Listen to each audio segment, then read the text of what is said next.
আজকের বিকালের নাস্তায় ছিল চিকেন বল আর হচ্ছে মোগলাই। আমার কিন্তু চিকেন বলটা একটু বেশি ভালো লাগে। আর দুপুরে ছিল হচ্ছে বিরিয়ানি। সো আসসালামু আলাইকুম everyone, this is Sadia, welcome back to my another blog. I hope আজকের ব্লগটা তোমাদের কাছে অনেক ভালো লাগবে। অ্যান্ড অফকোর্স তোমরা যারা আমার এই চ্যানেলে নতুন বা যারা আজকে প্রথম আমার ভিডিওটা দেখছো তারা অবশ্যই আমার চ্যানেলটা সাবস্ক্রাইব করে আমার পাশেই থাকবে, এবং যারা অলরেডি আমার চ্যানেলটা সাবস্ক্রাইব করেছো তাদেরকে অসংখ্য ধন্যবাদ। ইদানিং আমি কাজে একটু বেশি ব্যস্ত হয়ে পড়েছি, কারণ হচ্ছে যেহেতু বাসাটা শিফট করা হয়েছে এর জন্য দেখা যাচ্ছে কাজ শেষই হচ্ছে না। তেমনই আজকে ঘরে কিছু টুকিটাকি কাজ আছে। সো সকালে উঠে হচ্ছে আগে ব্রেকফাস্টটা সেরে নিব। সো দেখতে পাইলা যে চাটা বানানো হয়ে গিয়েছে, আর এদিকে হচ্ছে আম্মু রেডিমেড পরোটাটা ভেজে নিচ্ছে।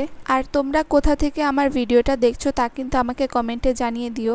সো ব্রেকফাস্ট করার পর আম্মু কিচেনটা একটু ভালো করে ক্লিন করে নিচ্ছে, আর আমি হচ্ছে আমার নিজের কিছু কাজ করি। আজ আমাদের কিচেনে আবার এক্সস্টটা ফ্যানটা লাগানো হবে, এর জন্য ফ্যান নিয়ে আসা হয়েছে। এখন হচ্ছে এটা সেট করা হবে। আর দেখো একটু আগে বাহিরটা কেমন মেঘলা মেঘলা ছিল, আর এখন আবার রোদ উঠেছে। আর এদিকে আমাদের ঘরে টুকিটাকি কাজ করা শেষ। এখন হচ্ছে আম্মু দুপুরে খাবারটা গরম করে নিচ্ছে। এখানে বিরিয়ানি ছিল তাই আম্মু গরম করে নিচ্ছে। আর এটা হচ্ছে বিকেলের দিক দিয়ে। বিকেলে আবার বাবা বাজারে গিয়েছিল, সো বাজার করে আসে। আর এখানে হচ্ছে বিকেলে আমাদের জন্য নাস্তা নিয়ে আসে। বিকেলের নাস্তায় ছিল চিকেন বন আর ছিল মোগলাই পরোটা। আর এখানে দেখতে পারছো যে জিলাপি, এটা হচ্ছে গুড়ের জিলাপি।